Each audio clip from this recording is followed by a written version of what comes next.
વરસાદ ખેડૂતો માટે આશીર્વાદ હોવો જોઈએ, પરંતુ સાબરકાંઠાના શાકભાજી પકવતા ખેડૂતો માટે આ વરસાદ આફત બની ગયો છે।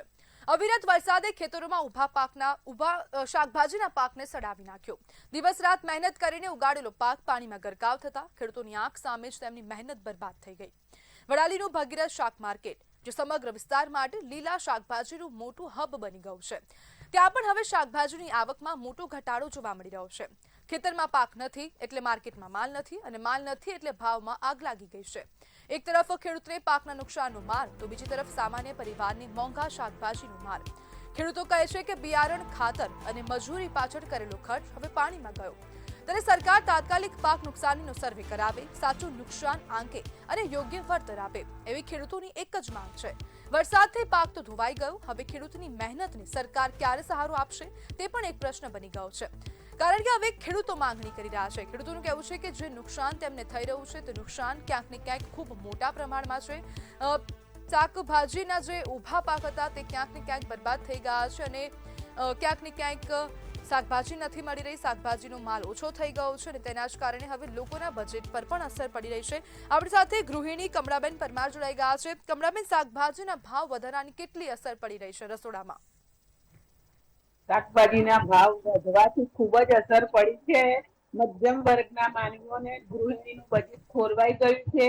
જે 10 રૂપિયા ને 12 રૂપિયા 15 રૂપિયા કિલો શાકભાજી મળતા હતા તે અત્યારે 40 રૂપિયા અને 50 રૂપિયા કિલો થઈ ગયા છે। સાબરકાંઠામાં વડાલીમાં ખૂબ શાકભાજી પાકે છે, પરંતુ વરસાદના અભાવે જે વેલાવાળી શાકભાજી છે એ પાણીમાં ડૂબી ગઈ છે, અને એનો વિનાશ થવાથી વેલાવાળી શાકભાજીના ભાવ પણ ખૂબ વધી ગયા છે।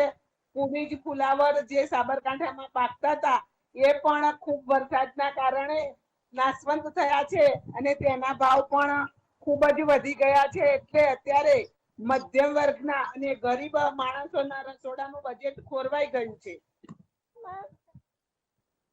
હવે કરકસર કરવાની જરૂર પડી રહી છે? હાજી બેન, કરકસર કરવાથી પણ ગૃહિણીઓનું બજેટ સુધરે એવું નથી।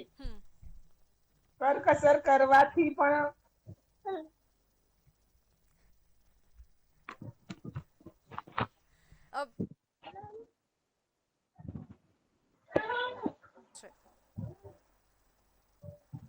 હેલો જે કમળાબેન, રોજિંદો જે ખર્ચ ઘરમાં થતો હતો તેમાં કેટલો વધારો થયો છે? શું બેન, સંભળાતું નથી, અવાજ આવતો નથી આપનો। રોજિંદો જે ખર્ચ ઘરમાં થાય છે તે ખર્ચમાં કેટલો વધારો થયો છે? ખર્ચમાં શાકભાજી બેન, આધાર ઘરમાં રસોડાનું શાકભાજી ઉપર જ છે। શાકભાજી વગર ગરીબ માણસ શાક રોટલી ખાઈને એનું જીવન ગુજારતો હોય છે, પરંતુ શાકભાજી જ આટલી બધી મોંઘી હોય તો ખર્ચમાં વધારો થઈ શકે ને। કમળાબેન, વરસાદથી ભાવ વધારે થયો હોય તેવું લાગી રહ્યું છે આપને? હા, વરસાદના અભાવે જ જે શાકભાજીનું જે માંગ છે વધારે છે, અને પાકને નુકસાન થતા બજારમાં શાકભાજીની આવક ઓછી છે, એના કારણે શાકભાજીના ભાવ વધી રહ્યા છે। જે પ્રમાણે હવે પહેલા જેટલી ખરીદી કરવામાં આવતી હતી ઘરના જે પણ જરૂરિયાતની વસ્તુ હોય તેમાં, તો પહેલા અને અત્યારમાં કેટલો ફરક પડી ગયો છે?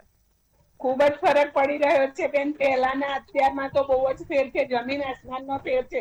મોંઘવારી એટલી આસમાને છે કે ગૃહિણીઓનું બજેટ એટલું ખોરવાઈ ગયું છે કે ભાવમાં ખૂબ જ વધારો થઈ રહ્યો છે, અને ખૂબ જ ફેર પડી રહ્યો છે। જો બિલકુલ કમળાબેન, જોડાવા બદલ આપનો આભાર।